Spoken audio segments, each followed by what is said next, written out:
Welcome to another Demarcation Media Blokees review.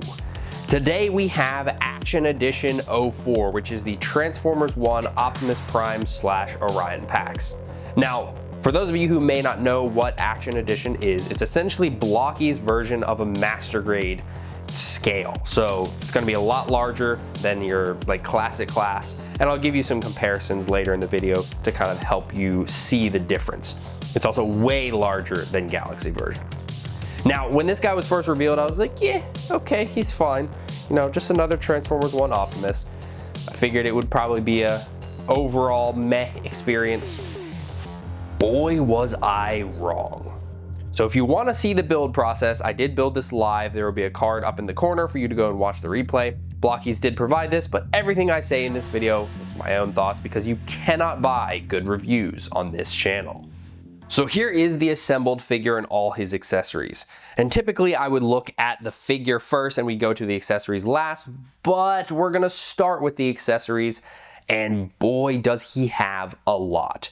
He's got a ton of swappable hands, which is fantastic. Some great weapon choices. A stand, he's got this little Transformers One logo piece, which is awesome. And then you also get this almost bookmark looking thing. It's actually fairly stiff material. Looks really good. I didn't realize they were doing cards for the big figures, but that's fantastic. The real reason though why we need to talk about accessories first is we get parts to swap Optimus to Orion. You get a whole alternate head, you get alternate shoulders, an alternate chest, and a cog.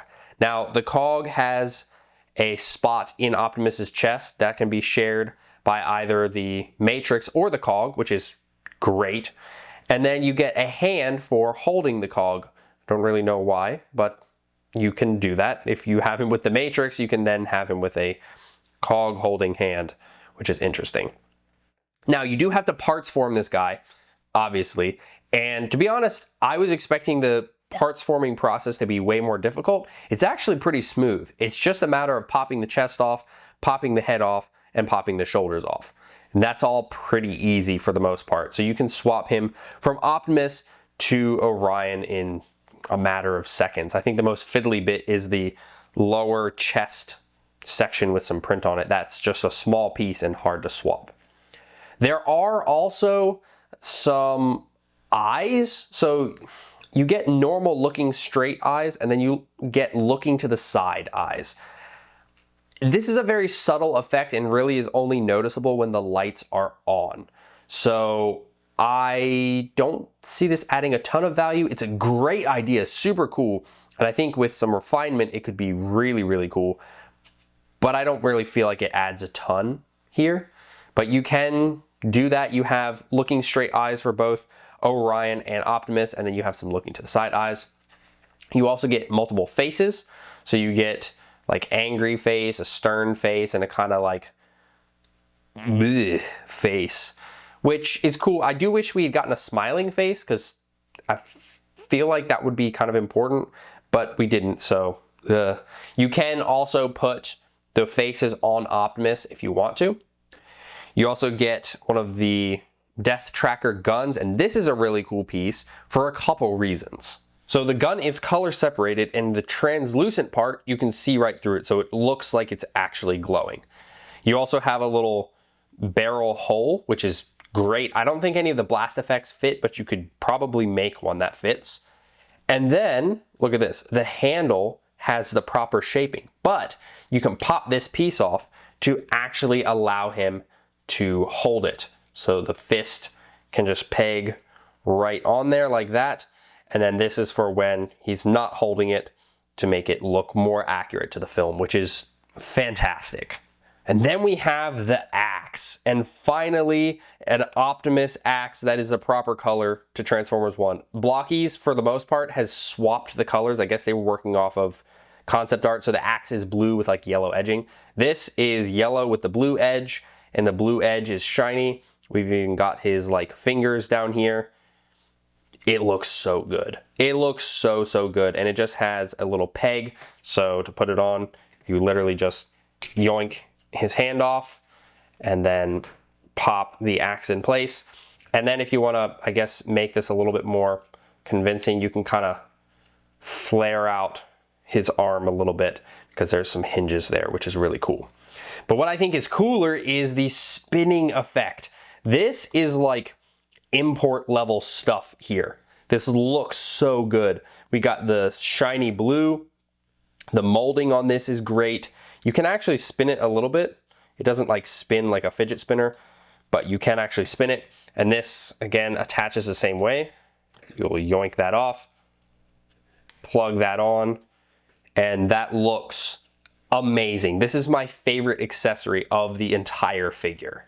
So let's do a couple of quick size comparisons. And obviously we need the classic class Transformers One Optimus.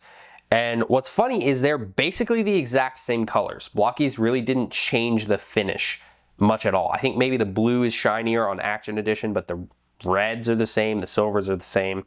So that's kind of cool. It just looks like the Action Edition is a scaled up classic class. And then we've got Megatron. Imagine if Optimus was that big. The fight would have been over way quicker. There is the Galaxy version rare, even smaller. And then we have another, get out of here, Optimus. We have another Action Edition. This is Soundwave. He's actually a little bit shorter. Optimus is ever so slightly taller. And obviously this is G1 versus Transformers One, so the proportions are way different.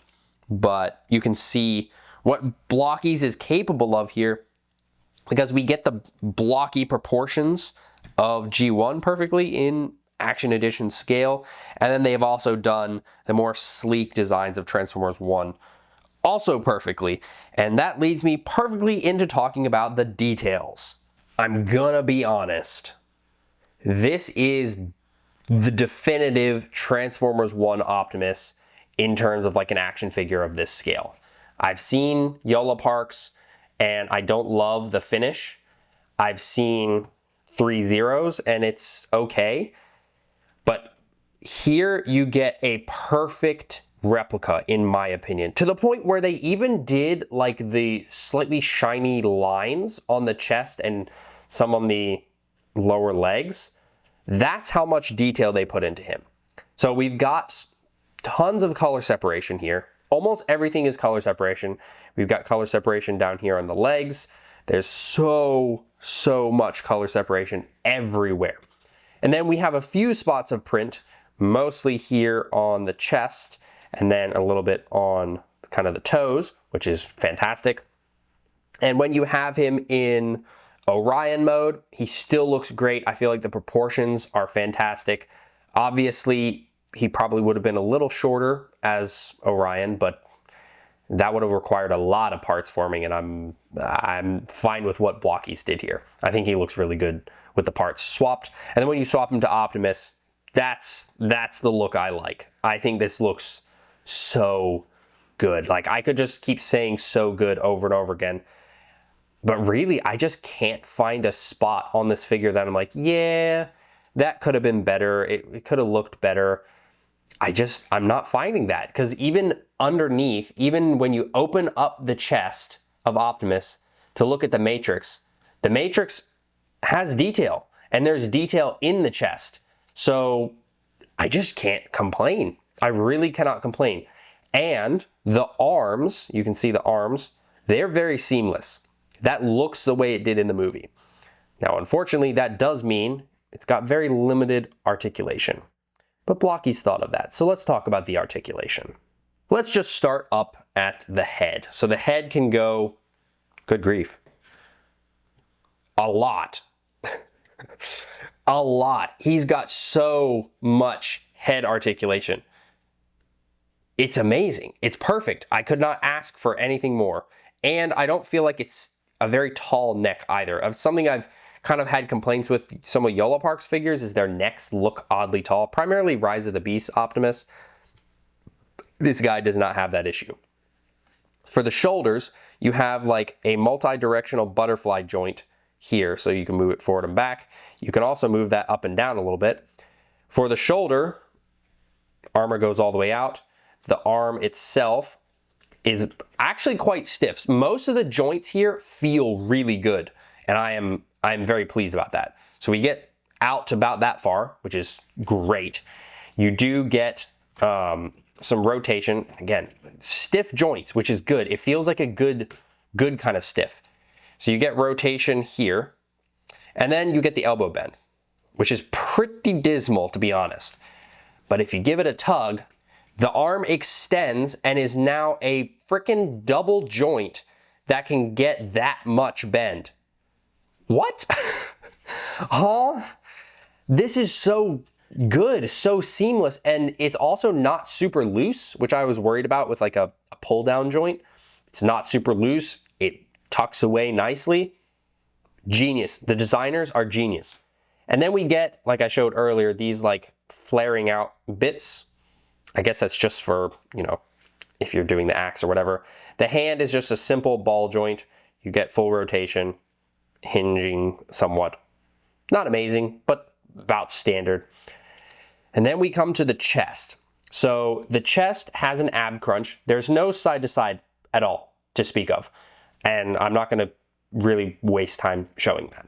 But we do get a rotation that you can get all the way around because of those hip skirts, and I'll show those in a second. But what I want to show is the coolest part, which is the separating spine for the ab crunch. Look at that. Remember when I was saying that there was no parts on this figure that I couldn't find detail? Yeah, they even put detail for the spine. And it is a pretty respectable ab crunch as well. So between the ab crunch and the rotation, I don't feel like a side to side is really too missed. So for the skirts, they're actually articulated. The classic class was not articulated, and that was an utter pain, but Blokees articulated it. However, they've done something else here too. They move with the leg, so you can get the leg up with no problems whatsoever. Again, whoever was in charge of designing this is an absolute genius, and they deserve a pay raise. Because with the knee bend, so we get a bit of parts shifting, and then when we come down, it's like, oh no, it's gonna bump. Nope, that part collapses into his leg, and we get a beautiful knee bend. That is perfect. We also get a thigh swivel, of course. And then for the ankles, this is my one big gripe. So we get, we can fold this back, and we get back to about that far. We get forward to about there. And then you have a pretty decent rock, more inward than out. And of course you have rotation. Then you have a toe hinge. This toe hinge sucks. I'm never a fan of toe hinges, but this is so loose that it cannot hold his weight at all. Now it's a nice looking toe hinge, don't get me wrong, but it's gonna need to be tightened up because it just doesn't work well. There's also this odd little bit of, I guess you can call it articulation, but there's some wheels in there. I don't really know what the point of that was, just to show that they could put some wheels in there. They pop out a little bit. They did a couple features like that on Soundwave where it was like, yeah, they just did that to flex. You know, that was really it. It didn't add functionality. They just did it to flex. So really, you can get any pose you want out of this guy, and he feels very solid. I think the toe hinge, obviously that's terrible. And other than that, the only like loose-ish section is the butterfly. That's the loosest part aside from the toe hinge, and even that's not too bad. So he's really a blast to pose. Aside from the toe hinge, I have one other major complaint with this figure. Or maybe it's more like with the packaging, really? Because why does this say exclusive light and sound effect system? There are no sound effects. Soundwave had sound effects. I thought, oh, cool, this guy's gonna have sound effects too. He does not. Ignore the sound effect part. There's no sounds, okay? You do get lights though. That little Transformers One logo piece is actually a magnet, and if you pop it up to his head, the light turns on. You can really see it through his chest, but you can see it through his eyes a bit. Pipes pretty well. Obviously my studio's still very bright, but you also get it through the side of the head, which looks fantastic, and there's even a little bit of detail there. That's really cool. The light up feature is great. I always love to see it. It adds just so much to the figure. And look at that. You can see the matrix has some nice detail that gets revealed by the light. So no sound effects, like I said, but the light up feature is nice. There is one thing about the Optimus head I almost forgot to mention. These little side fins, they come off really easily. This is not like a click joint or a click connection. So if you press that, it just starts coming off, and then if you fiddle with it without realizing, they will fall off. So to be honest, I kind of recommend gluing that, but you gotta be careful because you don't wanna glue it to the clear section. You wanna glue it to the side of the face because you do have to take the head apart to swap the faces underneath. So just keep that in mind. The Orion head doesn't really share that same problem, so you don't have to worry about that. Well, there you have it. That is the Transformers One Action Edition Optimus. Brilliant, absolute masterpiece. This is their best action edition yet. Hands down, the engineering is getting better. The tolerance for the joints is getting way better. And there's not a whole ton of real complaints with this guy. If you want a pretty much perfect Transformers One Optimus Prime, this is your guy. And that's really all I have to say about it. I am kind of flabbergasted. Again, I thought this was just gonna be a meh release, you know, he's fine. No, he is far better than fine. This is, yeah, look no further. Forget the 3.0, forget the YOLO Park. This is what you want, and I will have links for you down in the description and in the pinned comment. Thanks so much for watching. If you enjoyed this video, please leave a like and consider subscribing, and I'll see you next time.